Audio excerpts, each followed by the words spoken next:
There is a sharp contrast between Yom Kippur and Sukkot. The service of Yom Kippur is done by an exceptional person, the Kohen Gadol, the high priest, in an exceptional place, in the Kodesh Kadashim, in the Holy of Holies. The service of Sukkot is done by every man in a very ordinary and humble place, the Sukkah. And I think the point of this contrast is to teach us a lesson about ordinary greatness.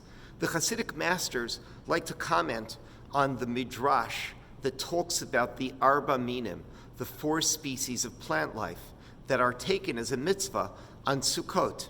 And the humblest of these 4 species is the Arava, is the willow branch. And that one represents the simplest of people, someone who has no learning, who really hasn't done anything important. And yet what is fascinating is that on the final day of Sukkot, on Hoshana Rabbah, what is featured? It is the Arava. It is the particular willow that represents the simplest of people, the person who doesn't necessarily have any learning and doesn't have any heroic actions. But it is a reminder that even the simplest of people are capable of ordinary greatness. And just like the high priest enters the Holy of Holies on Yom Kippur, every one of us enters our own Holy of Holies, the Sukkah on Sukkot, because all of us are capable of greatness.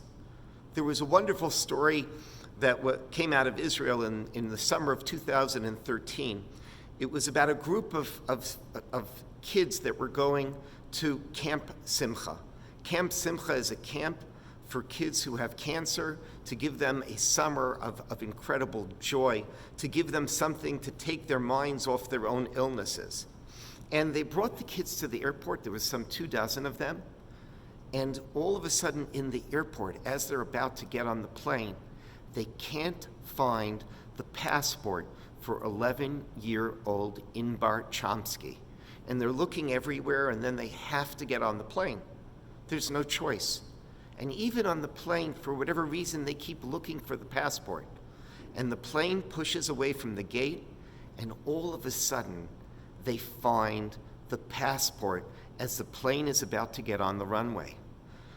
One of the leaders of the group tells a flight attendant, who tells the pilot, and the pilot radios into flight control, and the plane waits for half an hour to get permission to return to the gate.